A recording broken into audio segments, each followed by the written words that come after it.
Block Congress ಸಮಿತಿ ಕಾರ್ಮಿಕ ವಿಭಾಗದ ಪದಾಧಿಕಾರಿಗಳ ಪದಗ್ರಹಣ ಕಾರ್ಯಕ್ರಮವನ್ನು ನಂಜನಗೂಡು ನಗರದ ಕಾಂಗ್ರೆಸ್ ಕಚೇರಿಯಲ್ಲಿ ಇಂದು ಏರ್ಪಡಿಸಲಾಗಿತ್ತು.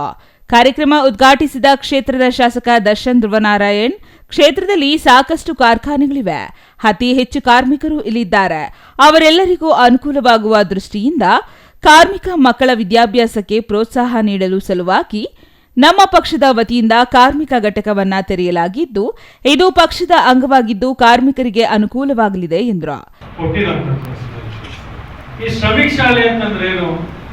ನಮ್ಮಲ್ಲಿ ಯಾರು ಕಾರ್ಮಿಕರಿದ್ದಾರೆ, ರಿಜಿಸ್ಟರ್ಡ್ ಕಾರ್ಮಿಕರು, ನೋಂದಣಿಯಾಗಿರುವಂತಹ ಕಾರ್ಮಿಕರು, ಅವರ ಮಕ್ಕಳಿಗೆ 6ನೇ ಕ್ಲಾಸ್ನಿಂದ 10ನೇ ಕ್ಲಾಸ್ವರೆಗೂ ಕೂಡ ಉಚಿತವಾದಂತಹ ಶಿಕ್ಷಣವನ್ನು ನೀಡಿ ಅಲ್ಲೇ ಓದ್ಕೊಂಡು ರೆಸಿಡೆನ್ಷಿಯಲ್ ಶಾಲೆಯ ಮಾರ್ಗದಲ್ಲಿ ಈಗೇನು ಮೊರಾರ್ಜಿ ದೇಸಾಯಿ ಶಾಲೆಗಳಿದ್ದಾವೆ, ಆ ಒಂದು ಮಾರ್ಗದಲ್ಲಿ ಉಚಿತವಾದಂತಹ ಶಿಕ್ಷಣವನ್ನ ಕೊಡ್ಲಿಕ್ಕೆ, ಒಳ್ಳೆ ಗುಣಮಟ್ಟದಂತಹ ವಿದ್ಯಾಭ್ಯಾಸವನ್ನ ಕೊಡ್ಲಿಕ್ಕೆ ಈ ಒಂದು ಶ್ರಮಿಕ್ ಶಾಲೆಯನ್ನ ಇವಾಗ ಸ್ಥಾಪನೆಯನ್ನ ಮಾಡಿರುವಂಥದ್ದು.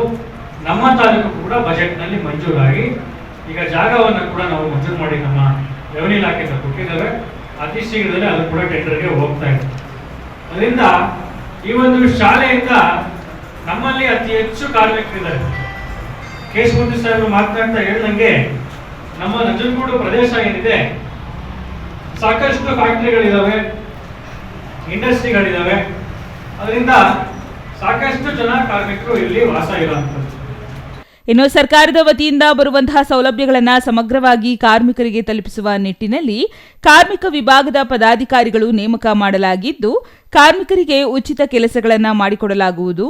ಕಾರ್ಮಿಕರ ಹಕ್ಕುಗಳು, ಕಲ್ಯಾಣ ಮತ್ತು ಸಂಘಟನೆಗಳ ಬಲವರ್ಧನೆಗಾಗಿ ಅವರು ಸಮರ್ಪಿತವಾಗಿ ಕಾರ್ಯನಿರ್ವಹಿಸಲಿ ಎಂದರು.